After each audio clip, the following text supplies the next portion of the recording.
Hey everyone, welcome to the Coach Catalyst podcast. This show is about helping you grow as a coach by standing on the shoulders of giants. Each show, you get a different mentor in your ear. The early motivations, the successes, the failures, the tools, the tricks, and the insight into where the industry is going. All of it so you can make your own dent in the world. Remember, success leaves clues. Now, without further ado, on to the show. What's up, y'all? Your boy Trevor here with the Coach Catalyst podcast. On today's episode, I had the pleasure of speaking with Aaron and Sam, co-creators of Habit Coach Pro. What is Habit Coach Pro, you might be wondering? Well, it's one of the coolest certifications in our industry right now. And the cool thing about it is it looks at behavior change. So it doesn't matter if you're a nutrition coach, a lifestyle coach, a fitness coach. Behavior change is typically the underlying factor or the foundation of all of those things. So if you understand behavior change, it's going to make you a much more effective coach. And they teach coaches exactly how to do it and give them the strategies to execute with their clients. So like everything on this podcast, we dig deep into this certification and we talk about how a dude from Sweden and a girl from Texas who had no knowledge of each other before this got together and built this sweet certification. So if you're interested in the story, if you're interested in becoming a better behavior coach, definitely check out this episode. I'll see you on the flip side. Welcome, Aaron and Sam, to the Coach Catalyst podcast. How are we doing? I'm doing good. Thank you. Yeah, excited to be here.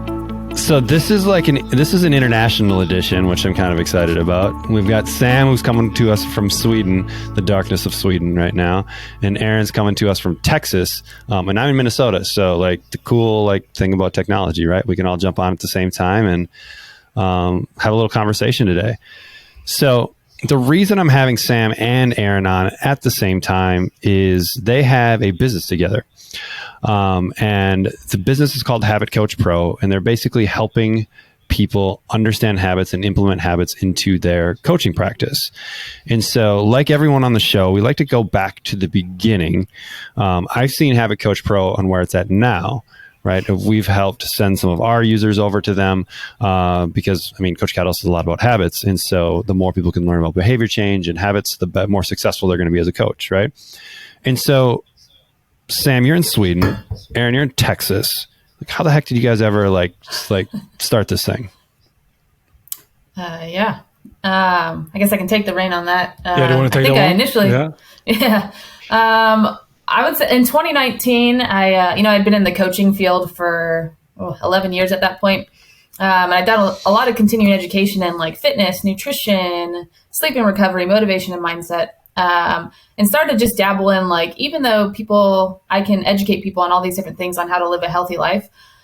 Me and my friends in the field, we still struggle with how do we actually get people to do these things that are coming to us that they need, want, know they should do to be happier, be healthier and whatnot.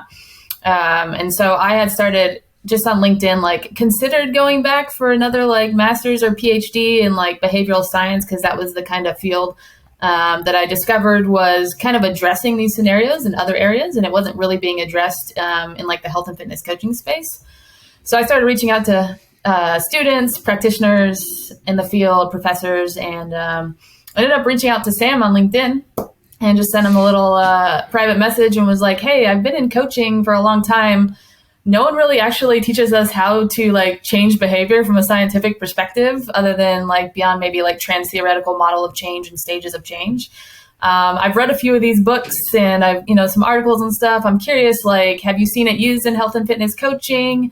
Do you think you need a degree to learn how to do this? How can I learn more about this and insert myself in the field? And I think he kind of had a similar perspective with health and fitness as a hobby, but actually being directly in behavioral design. And so how did you find him though? Was it just a random, were you behavior change specialist in LinkedIn and you got these lists of people and I was Googling, Sam had the best profile picture? Yeah. I was Googling or LinkedIn searching, I guess, behavioral science, behavioral design, decisional science, and looking for people involved in that field, practitioners, students. And I think I originally connected actually with Aline Halsworth, who then was over at Duke under Dan Ariely. And I had a conversation with her. And I think she's the one who said, oh, you should check out this Sam guy in Sweden. I think you'd maybe have some stuff in common and be a good connection. I think that's how I originally found Sam. I don't think he was necessarily a blind search like some other people, but yeah. So Sam, you get this random email from this random person in the United States. Like, what are your thoughts at this time? Like, oh, cool. Like, do you kind of answer all the mails that come through, or did this one intrigue you?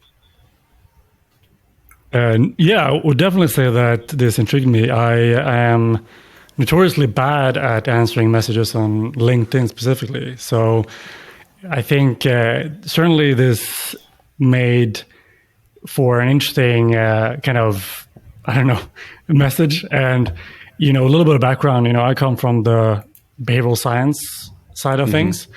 And I had still been very much in the view of looking to see how behavioral science can be more useful in various domains. And so I often think about scaling behavioral science and making it more practical, useful. And for some time, I thought about coaches as this catalyst, pun intended, as, people that can really drive change, because, you have hundreds of thousands of coaches in the world that are directly on a day-to-day basis looking to support people in changing behavior. So if you can make those coaches a little more effective at what they do, you can assume that that's going to have a lot of good ripple effects. And so I had that thought, like, wouldn't it be really, really cool to bring behavioral science more into coaching? And as Erin referenced, the theory of change model she referenced is not really a good model as well. And so the existing literature that's covered in any type of coaching curriculum or degree is sometimes surprisingly for me, poorly exploring the dimensions of behavioral science and how we can use behavioral science for good. And so yeah, it was already something that I thought about. And then Erin, came and messaged me, and I think that led to a call. I remember I was in my dad's in the summer in his place, and had a really good call. I think it was going to be like 20 minutes. It ended up being like 90 minutes, felt like. So I think it immediately set off a lot of common interests, and it was fun because, we had a shared idea, but coming from very different perspectives, I guess. Yeah.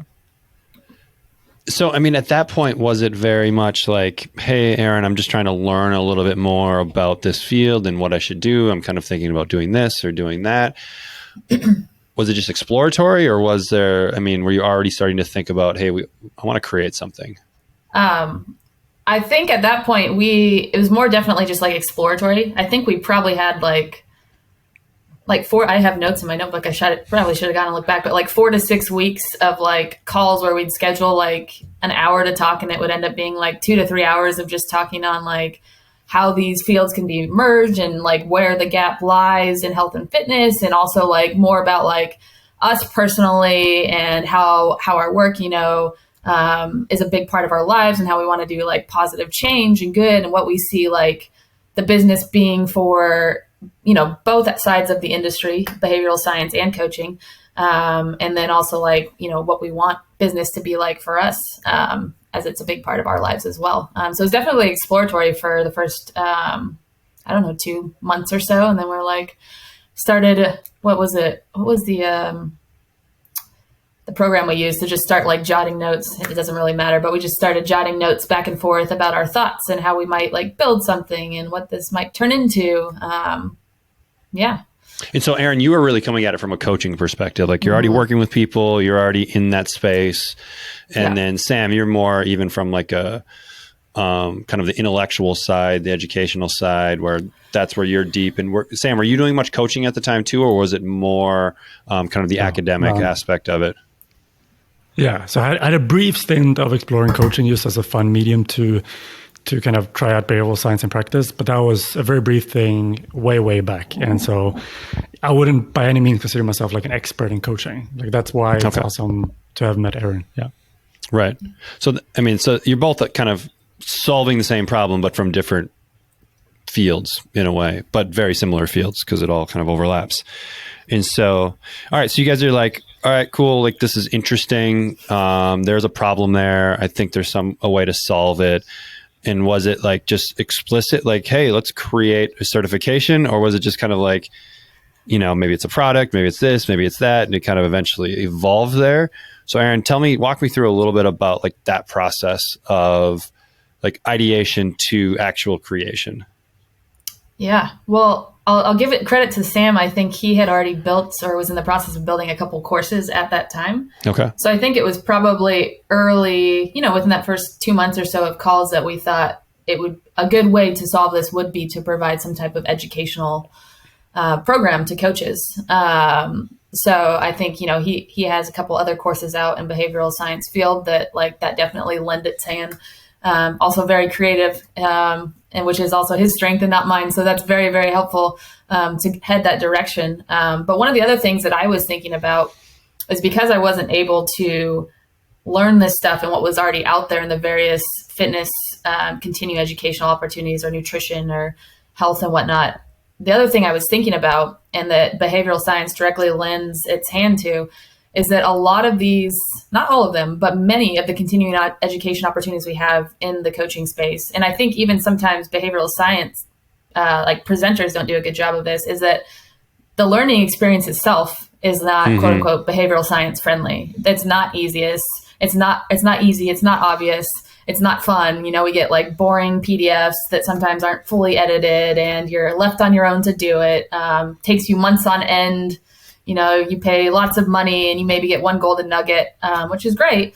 But we wanted to infuse into the course, I think early on, and we did surveys with a bunch of coaches about their other experiences in continuing education and whatnot, of like, how can we actually make this easy to learn, immediately implementable and actionable into your coaching practice, make it like short and fun and obvious on how to apply this stuff. So that was a big part of putting an educational experience together, as well as that you should build a habit while learning about habits. And part of building a habit is making it easy, making it fun, making it obvious. So we wanted to put that right into our course. And I'm sure Sam could talk more about that as well. As a coach that runs challenges, I needed my life back. I had stuff all over the place. A Facebook group for community interaction, Google Sheets for check-ins and measurements, and was drowning in email communication. As my challenges grew past just a handful of people, I started to notice clients were falling through the cracks. I began researching virtual assistants because I just couldn't manage it all. And truthfully, the client experience was going down the drain. Luckily, a friend recommended Coach Catalyst and just told me to trust her. I'm sure glad I did. Now I can run my challenges with 2 or 200 clients with just a few clicks. The lessons get delivered on the right days, the accountability happens automatically, and most importantly, the communication is all in one spot. I even created 2 new challenges from the Coach Catalyst library. Best part, didn't have to change a thing. I used to spend 15 minutes just trying to log into all the apps I needed. Now I log in and my dashboard tells me who needs a shout out and who needs a kick in the butt in about 15 seconds. I feel like a huge weight is lifted off of my shoulders. I can finally spend my time coaching again instead of worrying about all the admin work. Do your brain a favor and get Coach Catalyst. Yeah, and I mean, we're definitely going to get into that because you guys have built, I've seen the insides of your certification in your course, and it's different than pretty much everything out there. And we're definitely going to get into the whys behind that. But before we get there, did you guys do any like market research at all, or like look at the industry, or like, you know what, like we think this is where the industry's heading, and we want to kind of I'm not a hockey guy, but skate to where the puck is going and see if we can get something out there. Or was it just like, yeah, right, exactly. Or is it just like, we feel like the industry needs this thing, we're just going to build it. Who cares if people buy it or not? Like it's kind of like an intellectual itch that we need to scratch. And Sam, I'll let you go with this one. Yeah, sure. So I think what made this exciting is that it immediately felt like it ticked both the box of, both of us felt a lot of passion around this subject and thought it was an interesting exploration to do.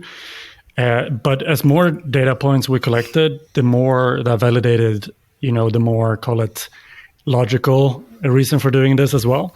And so I think that what initially made it quite exciting, and kind of going from what Aaron mentioned, what we ended up doing after having kind of done maybe part of the early research and exploration, we set up a form of call it commitment device. And so we might talk more about that, but pretty much we said that I'm going to be in Colorado visiting my sister for a week or so. And so Aaron was going to come, for a week or so, and then we're going to like smash through like the first iteration of what could, become the curriculum. Right. And that was, I think, really what made it happen, really, because we had done a lot of early research. We'd done a lot of beautiful, exploration, both through calls and research and so on. But just kind of having that commitment of like, okay, we have 5 days. We really got to make something of this. I think that really was the kind of the starting of what became what it is today. And so, yeah, that was really, really fun couple of days. And still the only time we've ever spent Colorado. together. Yeah. Except first time we ever met. Yeah. Yeah, I mean that's kind of the crazy thing, right? Like you guys had met on LinkedIn, you maybe talked over Zoom, but you've never met in person. But you're like, we're going to do this thing. I think that's just the power of like the internet and social networks and your ability to connect with like-minded people. Like even 15 years ago, right? Like the only way you could connect with people was like looking them up in a directory and hoping they answer their phone. And so like that's the cool thing about the world that we live in. And so for you guys, I mean, at this point, you're like, I mean, you had other things going on, right? Because passion is one thing and passion is great, but passion doesn't pay the bills. And so like your utility company, when they want to get paid, you can't pay them in like projects that you're hopefully going to complete at some point in the future. And so did both of you at this time kind of have other gigs that were kind of paying the bills and you're able to do this as like a side project, or was it different? And you're smiling at me, so fill me in a little bit. Definitely had and still have. Yep. I have my own full-time coaching business. I do online on-site fitness, nutrition, lifestyle coaching. And I started that like 3.5 years prior to starting Habit Coach. So that definitely paid most of the bills then. And then also do a little bit of work for the University of Texas as well. So okay. we were building this in our evenings, on our weekends, early mornings, for sure. And then COVID happened, so we were building it pretty much all day long too from our homes. Yeah, and I guess one part of that is that, we could have taken many different approaches to this. And one approach could obviously have been to just, put something out there that we thought was all right, and then push it really hard to get, early revenues and start making it something we could kind of rely on more kind of early on. But we came to this decision of making a more sustainable approach to it. So given that we were trying to do something very, very different, we wanted to validate part of what we were doing in the early days as well. And so it seemed for us, fair to take that little more bootstrap approach to it, to see like, okay, let's build something, let's test it and see if it resonates. Like, let's see if it actually lives up to this kind of very big, audacious goal of, teaching behavioral science using behavioral science, and like teaching habit coaching using habit coaching. And so I think that's also part of that story is that we really, we wanted to see it as a form of experiment and not taking things for granted, but really like seeing, okay, what works, what doesn't work. I think we've already done like, I don't know how many iterations, Aaron, like it feels like we've done so many pivots along the way and iterations. Yeah. And when did you guys launch officially? Like when did you take your first cohort into Habit Coach Pro? Yeah, so we did our beta in August of 2020, and then our first official was January 2021. Okay, cool. Yeah. And I mean, something that's unique about what you guys did too is you didn't just use like a generic off the shelf kind of learning management system, right? Like you guys kind of really custom did everything. Is that right? Or am I off base on that? Well, yes and no. I think we chose to use Kajabi, or actually before that we had, what was that called, Aaron? Was it Teachable? No. Well, we used Teachable for like 2 weeks and I was like, that sucks. Yeah, there's another one. Like Thinkific or something and like I think, that? Yeah, I don't remember exactly, but we used various ones. We ended up now with Kajabi, which I think does a pretty good job of what we're looking to do. It's kind of like this fine balance, right? Where you're trying to build a unique experience and and sometimes you get your kind of X amount of part of your body time behind you when you're using a pre-built solution. Yeah. But I think with Kajabi, I think we've come to a happy medium where we feel like we can still customize a lot of the stuff. And as been alluding to, while we have the base kind of learning through Kajabi, we're doing a lot of customization through the lessons itself. Mm-hmm. And so we have our own lesson program, you could say, that we're actually running the core lessons through, while those are kind of delivered through Kajabi, if that makes sense. So it's a little bit of both. It's a little bit of like, I don't know what the right word is, but kind of finding that balance of customized. Right. Yeah. So, I mean, when you guys met in Colorado for your 5-day heads down, let's get this done, was that really just like getting your outline done and getting all of that kind of lined up, or were you actually like content creating during that time as well? Yeah, we had a kind of a basic outline set up, but then we were trying to go to kind of version 1 for each lesson. So we're like smashing through lessons day by day and doing kind of the first draft, Right. So yeah, that's what I remember. I remember us sitting at some form of cafe and with close proximity to a Chipotle. And then just, for me, I was like, that was the way for me to get like my Chipotle fix. That's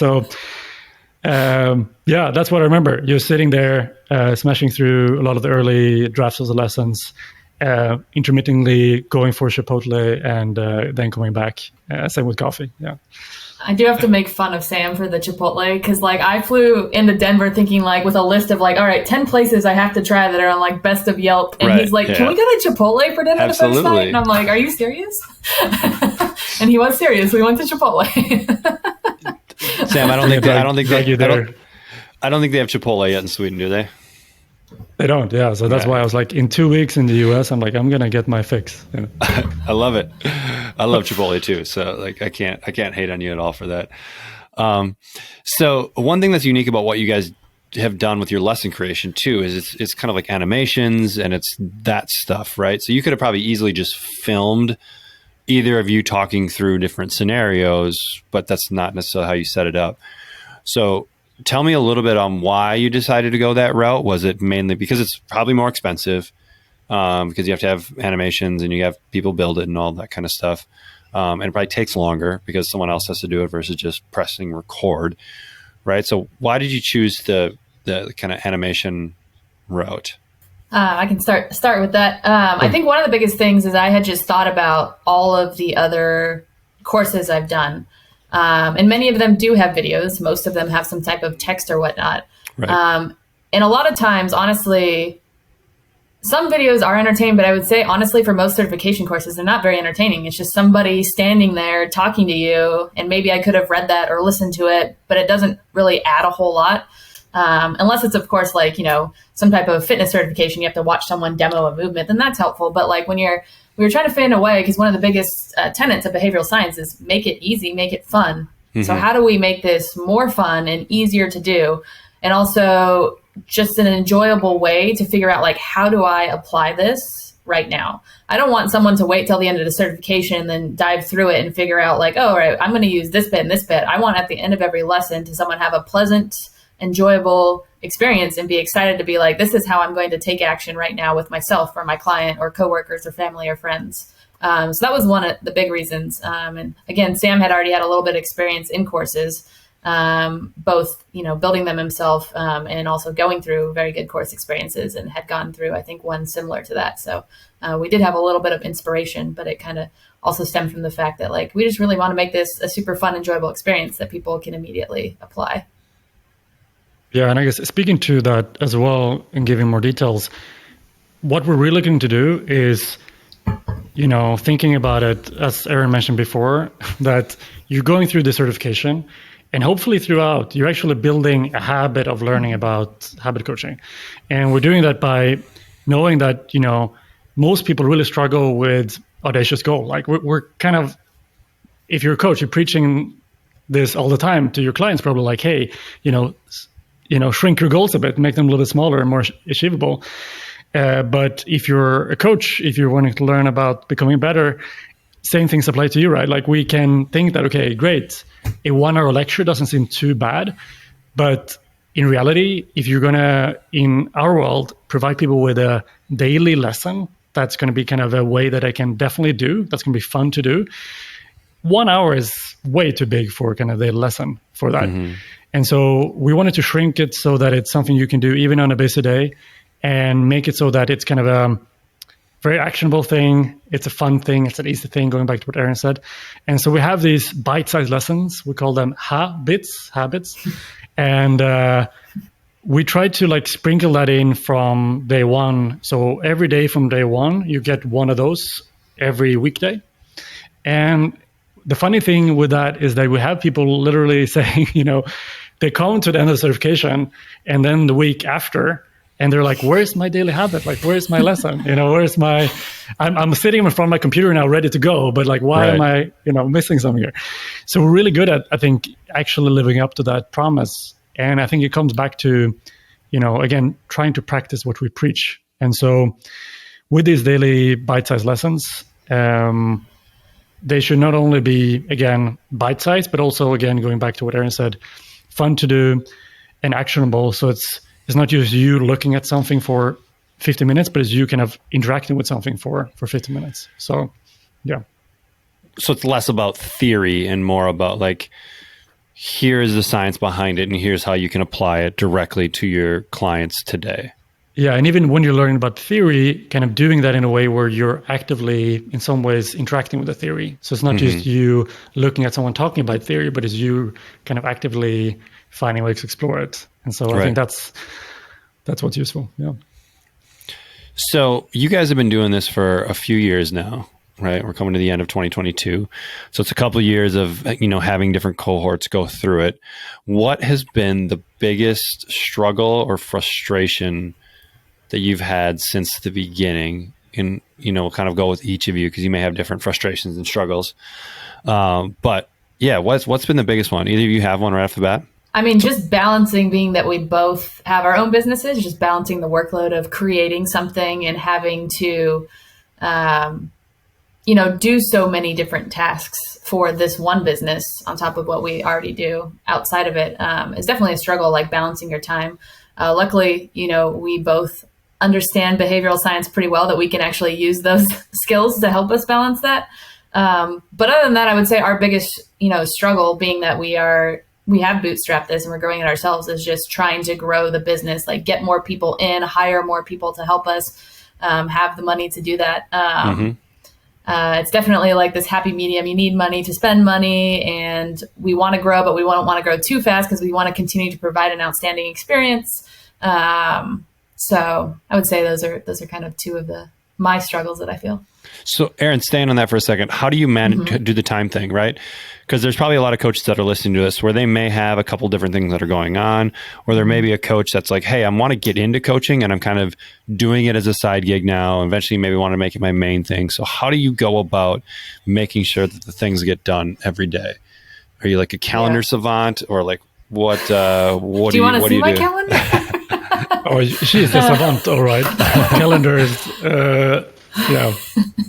Very color-coded calendar. Everything's like marked out to the minute, pretty much. I'm not even joking, actually. Funny enough, I was actually super resistant to like calendaring things initially, even actually when we started Habit Coach. Like I would just put like my to-do list at the top of each day. Yep. And, some things would get done. I would get overwhelmed and nothing would get done.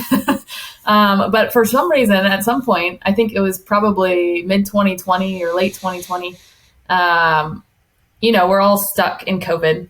I had no choice. Like I could work all day, right? I wasn't going where I had no social life. I was in my house. I had just bought a house and it was living here alone.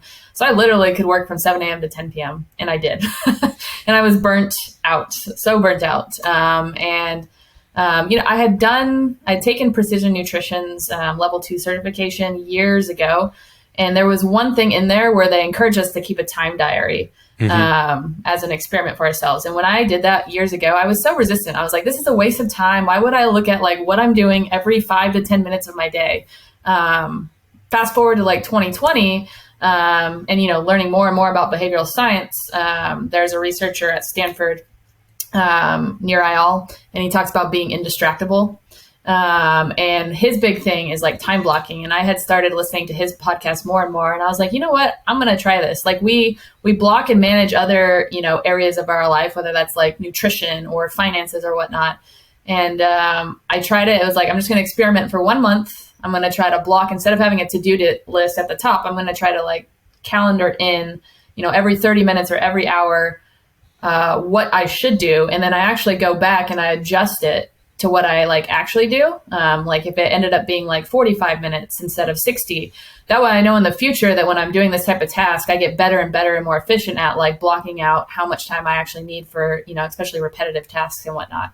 And being that I have 2 businesses, like one business is color coded, the other one is a different color, and other things in life are different colors and whatnot. So yeah, my calendar time blocking, honestly, it's been like a game changer since I started that. Like my productivity has gone way, way up. And I've even started experimenting with, just the last few months, maybe like 2 or 3 months ago. Initially I started with taking like a full day off in the middle of the week. But now I'm taking like a half day off, just because workload wise, I do still need that half day, but being more efficient with my time and then allowing like a half day off, like basically the second half of Wednesday off, just to like recover so that I can maintain my productivity level at the end of the week. Because I had noticed that like, even though I was way more productive overall, it was still tanking towards the end of the week. As a gym owner, Coach Catalyst is the key to having low turnover. For several years, I struggled and spent 10 to 20 hours a week communicating with clients via phone calls, Facebook Messenger, email, and text messages. I had tried everything to make my life more efficient. I was at my wit's end. And then I found Coach Catalyst. Since starting the software, I have found a life again, and my clients are thanking me for being so involved in their fitness life. I've cut my daily commitment to interacting with over 300 clients to under 15 minutes a day and have streamlined my 6-week challenges. I couldn't recommend it more. I just don't know if I would even be here today if it wasn't for Coach Catalyst. If you don't have an account already, you're missing out and not helping the people you could be. Do you find any resistance to the rigidity of that to an extent? And so like there's a level of like, so someone that maybe has a different personality type might say like, I'm a spontaneous person. I just want to kind of like work on whatever, feels right at that moment. Did you have any of that kind of resistance, or once it was set, you're like, this is awesome? So I think that's exactly what I had going up to this point. Like I'd heard about it, like I said, years ago. I'd even been listening to Nir Eyal's stuff for quite a while before I even implemented it. So I was definitely there. But one of the biggest things we preach in our program is being willing to experiment. And I was like, man, this is one area where I'm really not like practicing what I preach. I'm being resistant to this for some reason. It was because I wanted to be flexible. I wanted to do what felt good in that moment. Like if I'm motivated to do this, I should do this. Right. But once I realized what would happen with that is that before I time blocked, then I would end up working a lot on my weekends. And I would be, not enjoying the things I would do, versus when I started time blocking, I don't want to say I never work my weekends anymore, but I work very, very little on my weekends unless there's like some big thing coming up. So it allowed me to more fully enjoy that and, be more energetic in the work I was doing. Right. So I think, one thing about building a habit and whatnot is that it has to be rewarding. And so reaping those rewards of being able to fully enjoy 2 days off and being more energetic and productive in the work that I'm doing, which I do enjoy it, but there are all aspects of business that are stressful and unenjoyable at times. I think that really sealed it, was having that reward to look forward to. And now it's even more rewarding taking like half of Wednesday off. Right. And like, I'm still getting just about the same much work done. It's just way more efficient. I'm not wasting as much time. There's less gaps. I turned my social media off too, completely off my phone. So you're not in all my notifications. So you're not getting pinged and distracted. Right. And that's really helpful. That's awesome. Sam, let's turn it over to you. How about you? You've got other things going on as well. How do you make both things work? Yeah, so I would say that I am maybe not as kind of extreme with my time blocking, but one resource that really changed how I perceive things was reading Deep Work when it came out by Cal Newport, and really buying into the idea that we are kind of profoundly lacking moments where we can just focus effectively for a longer period of time at one task, and we're kind of always switching context to context, and it's really valuable to set those kind of moments where you can actually focus for more than 10 minutes on one task. And so for me, what I ended up doing, which is also, if you ever get an email from me, it's in my kind of signature. It says that between 10 and 12 and between 2 and 4 every day I'm in deep work mode, and you can do a lot of things, but you won't reach me. You're not even with smoke signals. And so I kind of make that explicit in my communication to people. And I think that has helped me a lot because, just having those moments really, it's surprising how much you get done if you can just focus at one thing at a time for kind of at 100%. I would add as well, this probably would have made it easier for me to time block more, because I just thought it was a little bit the tricky thing when you do anything related to, let's say, habit tracking or anything that has to do with actually you're trying to optimize something, but actually you kind of add a burden of tracking, or you add a burden of organizing. In the case of time blocking, you add the burden of having to put in the thing. And so it takes a little more time sometimes. But I really valued both Motion, the app Motion, and also a new app called AMIE, AMIE. Both of them make it much easier to do variations of time blocking. I think that suits me.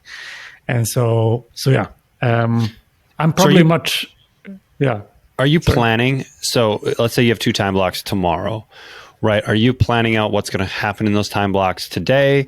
Or do you spend the first 10 minutes kind of prioritizing what needs to get done during this particular time block? Yeah, so the last thing I do every day is to kind of set my agenda for the next day. And the first thing I do every day is to review that and tweak it and confirm it. So yeah. So you'll sleep on it, and then overnight, maybe something took priority versus something else. Yeah, sometimes you wake up with some fire in the inbox and you're like, okay, maybe I have to switch. The beauty of a business owner, sometimes the plan that you set out is not the plan you get to do on that particular day. 100%. And all about that. So, all right. That's really interesting. Tell me a little bit about Motion or AMIE. What do they do? Are they a way to just shut off the world, or are they a way for you to organize, or how do you utilize them in your work? Yeah, so Motion does the first part of that. It tries to shut off the world. So once you're in motion, the whole idea is that you should be in motion, you should be in flow. So whatever thing you need to do, you can do with quick commands. You can either, if you want to write a note, instead of opening your noting app and starting to go somewhere else, you can just click a command and then you can save temporary notes. Same with putting things in your calendar or whatever you need to do. So that's really useful. What AMIE does is that it adds, you have a to-do list you can add to, and then you can use from that, directly integrate it to your calendar. So it's much easier to drag and drop. And once you tick a thing, a to-do done, it updates both in your to-do list and in your calendars. You can you see things in your calendar changing by just ticking a box. So it's just pretty much trying to combine a to-do list and a calendar more effectively. But yeah, so I think the name of the game, which I think we preach as well, is friction. Whatever way you can do to remove friction, it's a massive thing. And so that's what I love, certain new things that are coming out, because they're removing friction for me. And I'm a friction hunter. I love to remove friction in my life, because there's no real need for friction, right? If I can have a really great gym that's really close to me, that's perfect. Why should I walk much further? And so I'm really actively always trying to find ways to find ways to remove friction. Yeah. Awesome. Well, let's go back to the beginning. So every business needs customers, right? And so when you guys were creating this, you had 0 customers. And to an extent, Aaron, you kind of, you probably had colleagues, but you weren't a business coach, or you didn't have an audience of coaches that would just be ready to buy. And so what worked right away? What didn't work right away? Talk to me a little bit about this initial launch. So you did a beta round. How did you get people in that? And then let's talk about moving to a full on round. Yeah. So with our beta, I had at that point, like I said, worked in health and fitness for over a decade. So I I grew up and went through college in California. So I had worked in a personal training when I was there in college. And so I had tons of training friends from California. At this point, when we started this business, I'd been in Texas for 7 years and had worked in various gyms and whatnot. So I had tons of friends in training and nutrition coaching here. And then I've been to all kinds of conferences, all over the States and Canada and whatnot in fitness and nutrition and health. And I think one thing, if you talk to my friends, they'll say I'm like the best person they know at keeping in touch with people. I'm always keeping in touch with people I meet, even if it's just once a year, usually more than once a year, because you never know like how you might be able to help someone, or how someone might be able to help you, or how your lives might intertwine in some other way. So I've always just been good at and love to keep in touch with people from wherever I've met them. So for our first beta, I literally just like pinged every, trainer I knew that I thought was, a very high quality trainer, and nutrition coach and whatnot. And most of our first beta, I think we had like 25 people in it. I think like 20 to 22 of them were coaches I knew from wherever I had worked or learned the past decade. And then we brought up a few behavioral science people in from Sam's End as well. And from that, we've basically just leveraged our networks and their networks to slowly spread the word and grow a newsletter and social medias and whatnot. Okay. How do you keep a track with everyone? Like, there's got to be a system behind it. It's not just like, hey, who haven't I talked to in a while today? I should send them a message. So do you have like a system behind it? There's like a half system, I would say. Sometimes it literally is like, I think one of my like good skills is when I talk to people, I like to listen for little interesting like tidbits. And sometimes I literally will take notes on that, especially if someone that is close with, I'm honest, like, or that I am talking with like a lot, or even not a lot. I'm like, oh, they mentioned something about that they like. I'm like, oh, that might be a good idea for like a gift or something. Or even if they mention something they're interested in, like they're interested in mountain biking, every time I go mountain biking, I might think of like this person. So I'm trying to like think of like interesting tidbits. So then when it pops up in my life, I can be like, oh, I need to check in on them. Are you just like, do you just have like folders in your brain, or like like how are you maybe like classifying this somewhere? Or I don't know. Yeah, I don't know. There is like little bubbles in there that happen. But I do also do during certain times of the year, like keep little like actual like lists. Like years back, I went through Jonathan Goodman's Online Trainer Academy. Okay, yeah. And one of the things he talks about with getting clients too, is like every day, especially whatever social media platform you're big on, just reaching out to 5 people in their feed and just like checking in and say, hey, how are things going, in a private message. And obviously the Facebook algorithm has changed a lot these days, but if you're on there and you private message someone, like that's the strongest connection in like a Facebook or LinkedIn or Instagram. And so then you're going to start showing up in their feed. So I'm not like pitching anybody. I'm just being like, hey, I saw this, like, how are things? And we might have a conversation. It might turn into like meeting up and grabbing coffee. It might turn into just like a nice catch up. But then like they start seeing your stuff as well. And so a few times a year, like usually kind of towards the new year and then towards kind of late summer, I will actually spend a month. I literally actually just finished this in November, where every day I'll have a goal of reaching out to just 5 people I maybe haven't talked to in a while and just check in with them. So I'll do that for like 30 days straight, twice a year typically. So that's one way. Does it go on your calendar? Is that a block? It does. Yep. You want me to scroll back to November? It says 5 reach outs. Prove it. No. That's awesome. And then from there, you've been able to kind of just leverage testimonials, social proof, and that stuff. Have you guys done any paid advertising outside of affiliates? We have not. No. Okay. No. Yeah. Is that something that's on the horizon for you guys, or do you like the trajectory where it's at right now?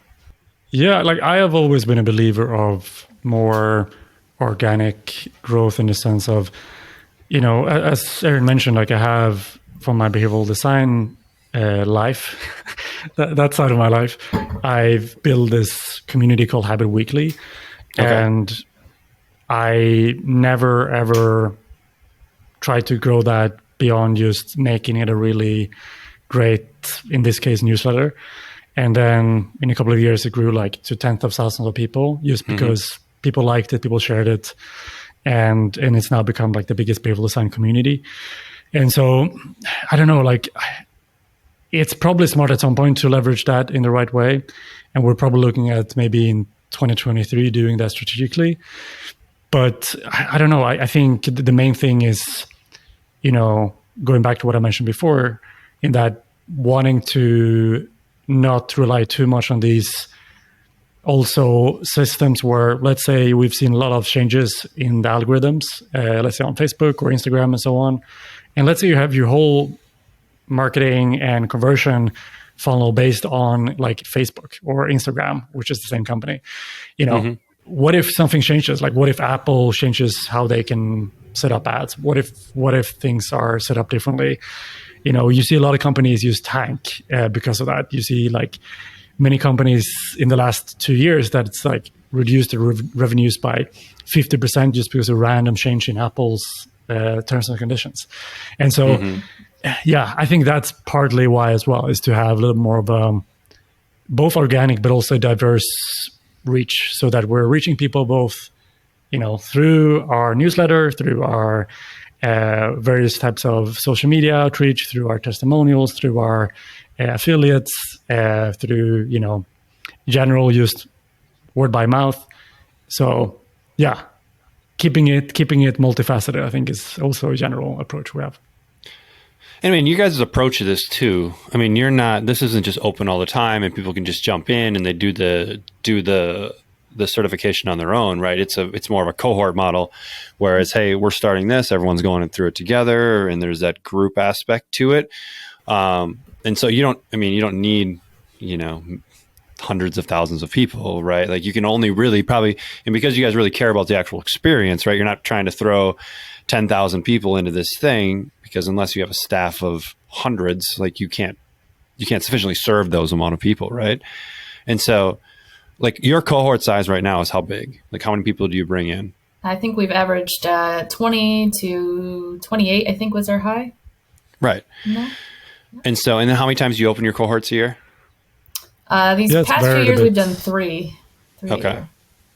So, and that changes a little bit, right? So you're looking at like, 75 to 100 people in any given year. And so tell me a little bit about like your delivery model and how you guys deliver it, because I think it's unique. One, it is a cohort model, but how do you make sure that like this isn't just another course or certification that someone just wants to, it's another certification for the wall or whatever, just to get through it and actually put it into practice? I mean, how do you guys ensure that happens? Because I know it's an important aspect for you guys. Yeah, so it's a 10-week course, and we have in the past and still sometimes do waver on like, should we offer a kind of go at your own pace separately? But I think at the end of the day, like, one of the big things, you see in coaching, why do you hire a coach?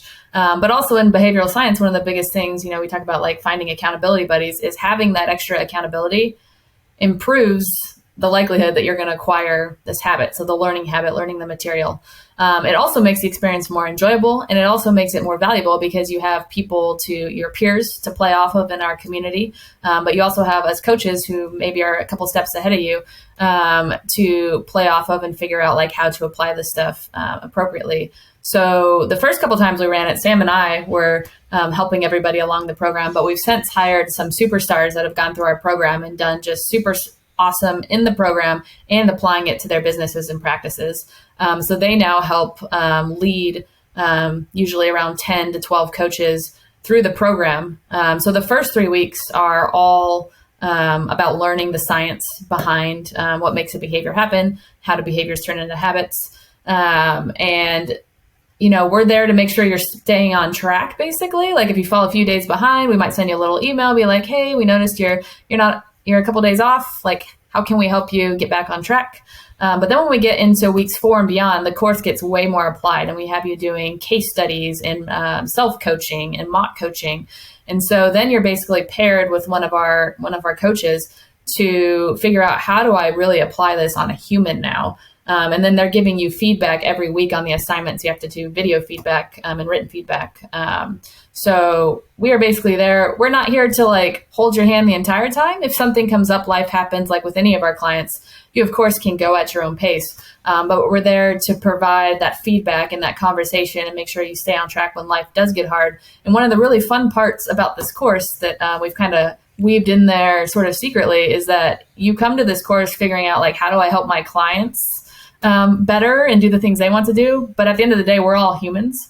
And there's things that come up in our life that we're not good at, or, life throws us a curveball and we have to adapt. So it's actually really fun when we do find someone who maybe is struggling a little bit through the course, is we can actually use exactly what they're learning to get them right back on track with the course. And of course, we do adapt if people have like extenuating circumstances or whatnot that they do need to go at their own pace. But we've kind of, I think, bridged that medium where we ideally help over 80% of our people get through the program within that 10 weeks.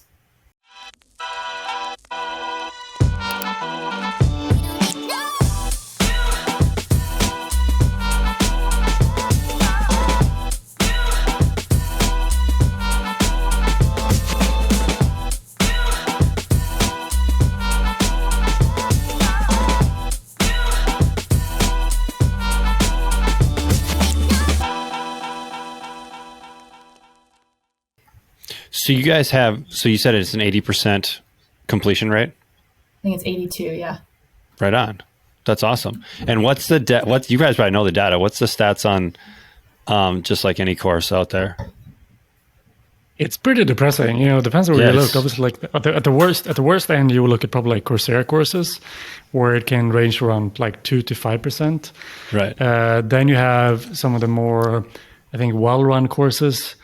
Oftentimes you get up to like 20 to 40%. But yeah, I think we're in what do you call a rarefied air. I think it's still where we're currently is pretty amazing, and something we couldn't really exactly predict how well it would go. But yeah, it's really fun to see. It's really fun to see because as we kind of obviously believe, like, it's worthless for us if someone signs up for the course but doesn't really finish it. Like if they sign up for it but doesn't finish it, and if they aren't using the tools, it feels also like a little bit of failure for us. So I think we're quite we're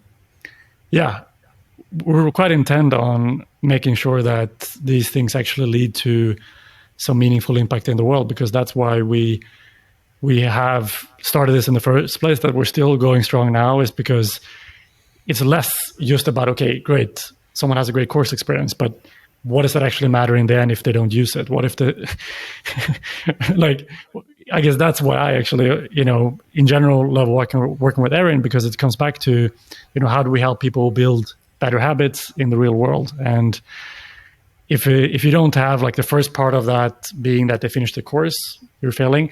But beyond that as well, we want people obviously to use it. So we're doing quite a lot of things to try to make sure that post-course that people can be learning and staying in touch and be supported to use the stuff. Yeah.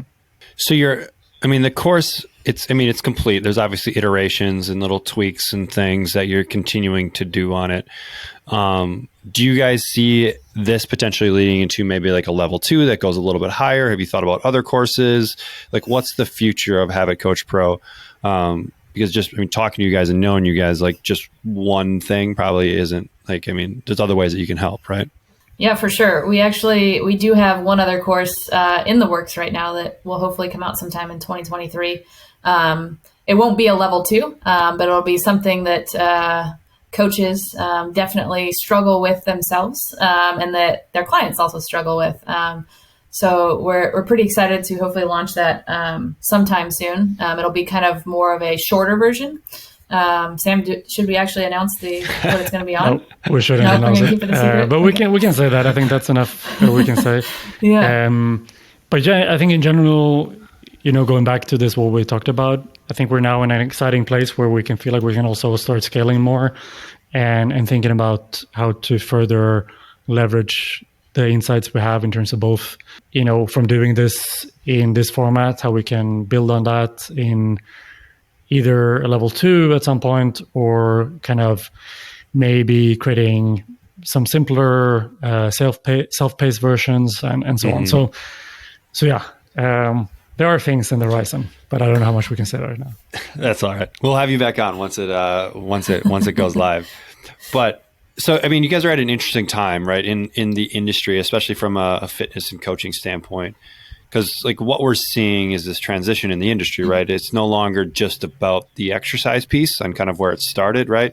You hired a personal trainer because you needed help with the exercise piece. But now we're starting to see people hire personal trainers, hire coaches for the whole life piece. And so being able to do the exercise piece is great, but you also need to do the nutrition, you need to do the lifestyle, you need to do the stress management. And kind of, I think the one unique thing and really cool thing about what you guys are doing is it's not just specific to a singular domain, right? Like habits are lifestyle related, they're nutrition related, they're behavior, they're exercise. And so if a coach can understand behavior change, it really doesn't matter what they're coaching someone in, they're probably going to be more effective in coaching that because they understand like how we work as humans. And so hats off to you guys. I mean, I think this is a super unique thing in our industry and where our industry is going. Like coaches need to be more well-rounded, and there wasn't anything out there. And I don't know if there really is. I mean, there's kind of like snippets versions of things, but nothing, at least that I know of. And so, yeah, hats off to you guys for creating something super special and super helpful for our industry. Yeah, and just to your point, one thing I can just quickly add, which I think is underrated to remember. So from my background of behavioral science, one of the things that people misinterpret, anything psychology, behavioral science, and so on, is that the value comes from quick fixes, comes from like a nudge, comes from, the right behavioral strategy. But actually the value comes from understanding the process, right? And I think going back to what you mentioned there, you can only leverage this across different contexts if you know a really good process for doing it. So if you have the right process and if you know how to go from understanding which behavior to change to understanding why this behavior is or isn't happening right now, and then based on that, matching that with the right strategy. So then it's kind of, you have nothing. You can have a list of knowing a lot of cognitive biases, or you can know a lot of strategies, but if you're not able to have that effective process, then you're kind of standing without much useful things at all. And that's why oftentimes I think some people feel disappointed because they're like, oh, they've heard so many exciting things about behavioral science, but then they're using it as like, I don't see any results. And it's usually because of that. And so I think that's what we're trying to give people, really solid process for using habit coaching in practice. And I think that's why it's exciting to teach as well. Yeah. That's awesome. As we're starting to kind of finish up here, I want each of you to give me your favorite strategy. And I know it's probably different for each person, like depending on their context, but from a behavior change standpoint, do you have like a favorite strategy that you like, or maybe that you see you use more often with clients because it's more of a common problem? What would be, Aaron, I'm gonna start with you if you have one. What's a favorite strategy that you use with clients to help them? Well, man, that's going to depend on the context. Right. You can just pick one, pretend whatever the context is. Which one is your favorite? I think there's probably two that are my favorite, but let's see, I'll pick one. It's really simple. Many people have probably heard of it, but it works very, very effectively for me and probably the way my brain works with like calendaring everything, as we talked about earlier. But habit stacking is one that I really enjoy and has really helped me out. And it's basically where you already have, like, for example, my morning routine is pretty consistent. I can literally, I'm half asleep still. I can do that without thinking. So that's very habitual. So habit stacking is where you already have a routine, kind of a succession of habits that you do pretty easily every single day in the same context. And you want to build a new habit, a new behavior into that. So you basically insert this new behavior somewhere in that routine so that the previous behavior kind of serves as the trigger to make that behavior happen. So one that I've been sticking to probably for like a good year and a half, 2 years now, at some point after I bought my house in 2020, I mountain bike a lot. And before I first started this, I was riding a hardtail mountain bike, which means no suspension for those who don't mountain bike. And I was probably mountain biking 3 to 4 days a week. And I was waking up with a lot of back pain every single morning. So what I did is I wanted to start stretching in the morning, stretching and doing a little bit of core stability stuff to help improve that. And I started that, and originally I started with like 15 minutes of stretches. And, as we talked about earlier, that was actually a little bit too much. It made my morning too rushed. And so I wanted to skip it altogether. So I dialed that back a little bit, which is a whole nother strategy, shrinking the change. But instead of like trying to put it randomly throughout my day, I actually kind of I dialed it back enough in time that I could fit it into the middle of my morning routine. And now literally I sometimes do it and I'm like, did I do all of that because I just did it so subconsciously? Like when you're driving and you're like, did I stop at that stop sign? Right. It's just like happened so habitually, for lack of a better word, literally, because I was able to string it down to a point where it fit within that routine. I could stack it within the current routine very seamlessly. And it doesn't hurt that the rewarding feeling is I no longer have morning back pain every single day. I know that was probably a couple I threw in there, but habit stacking was the main one I was featuring. There's a little bit of stuff on making it rewarding and shrinking the change as well. I like it. Awesome. Yeah. Sam, what do you got? Yes, I'll grab. Wait, can I re-say that? I'm getting tired. Yes, I'll say two quick ones. First one is implementation intentions. So much research on this, and it's really amazing because you can literally go and maybe 2, even 3x your chance of building a habit by just doing some very basic stuff. So by defining what the thing you're doing is, when you're doing it, and where you're doing it. Because while that's super obvious, it's actually something people mostly fail doing. And when we're building habits, we're effectively trying to teach our brain not to think, just do. And that's the best way to do it, like really making it explicit, something we call it uncomfortably specific. And that's the first thing, I would consider as well, attaching to what Aaron said. And then maybe the second thing that's worked really well for me is temptation bundling. And so it's this concept coming from Katie Milkman research, which is pretty much you take something you're supposed to do, but you don't find very fun, and then you add something you like to do and want to do to it. But conditionally, like you can only do it while you're doing the first thing. So for instance, for me, like I might have a couple of podcasts that I love listening to, but I've attached them to things that I really don't really like, I'm super keen on doing, but I can only listen to the podcast while I do it. And so that's been something my partner likes because I'm better at cleaning. I clean more often because like that's one way to get me to clean stuff. And many other things that I've been bad at doing in the past, I've been doing more because going back to what Aaron said, making the behavior enjoyable is really, really fundamental. So whatever we can do to tweak the behavior, sparkling something different to make it more enjoyable goes a long way. And so, yeah, temptation bundling is an underrated strategy. Oh, that's awesome. That's awesome. And those are just some takeaways that people can even start looking at right now. So I've got my notes here that the next cohort opens December 21st and runs until January 15th. And it looks like you guys kick it off officially on January 30th. And anyone listening to the podcast or connected to the Coach Catalyst Network, you can get $250 off by just putting Coach Catalyst. Is there like a coupon code or... Yeah, so all caps, one word, Coach Catalyst. And if you enter that into where it says coupon in the registration page, they'll get $250 off. Awesome. And Catalyst is Catalyst. It's a hard one to spell. Most people don't spell it on a daily basis. So yeah, Coach Catalyst, all one word, uppercase, and you'll be able to do that. Hey, Trevor here, just rudely interrupting, but I wanted to create some clarity because you're not actually able to get $250 off of the certification. You're able to get 25%, which comes out to be like $241 off or something like that. So we just wanted to clear the air there so there was no confusion if you decided to pick it up. Awesome, guys. This has been a lot of fun. I've known a lot about this, but I got to go a little bit deeper with it and kind of learn the ins and outs. And you guys have built a really cool special business that I think is really helping change and improve our industry. So hats off to you guys for taking the time and effort to do this, because it's a labor of love, especially early on in the early stages. So that's been awesome, guys. Yeah. Anything else? Any other words of wisdom that you guys want to leave with? Habit Summit, has that been mentioned already? Oh, yeah. Yeah. What else? What else you got? Yeah. Yeah, we are hosting a virtual summit Friday, January 13th. Cool. And there's going to be, it's free to attend. We just released some tickets, so snag them before they sell out because we're only releasing a certain amount. I think there's maybe 60 out there floating around right now if you want to grab one.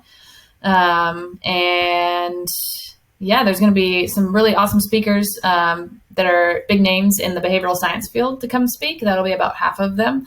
And then the other half are people that have gone through our program and did a stellar job in the program and then have been doing some really cool things, applying it in their business practices with their clients and in their lives that we'll be also presenting.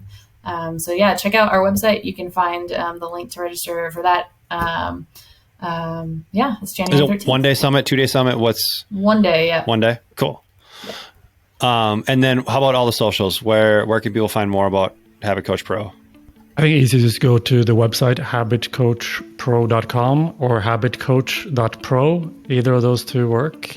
And yeah, we also have a fantastic newsletter, the Habit Coach Wrap, which wraps up the best in the world of habit coaching on a regular basis. So that's also a good one to follow. Is it like WARP or is it like RAP? Yeah, so this is inside a joke in terms of Chipotle coming back here. So I think we'll literally have a burrito as an emoji for every newsletter. Yeah. At first, I thought it was going to be Sam rapping, like the music rapping about habit change, and I felt like I would definitely tune in. Yeah, no, that would be like our last resort if we're really, wanting to boost our conversion. I feel like that needs to happen, like Sam rapping with a Chipotle burrito in one hand about habits. There's so much you could do with this. There's so much you could do. I love it. All right, guys. Well, I appreciate you for coming on and taking the time today, and we'll talk soon. Thanks. Likewise. Thanks. Great to be with you. Thanks so much for listening to another episode of the Coach Catalyst podcast. If you are a coach looking to do more for your clients than just workouts, give Coach Catalyst a test drive. Try it for 14 days. Jump on call with your personal strategy coach, Ashley, and see how easy technology can be, all for free. Tell them Trevor sent you. Until next time, keep changing lives.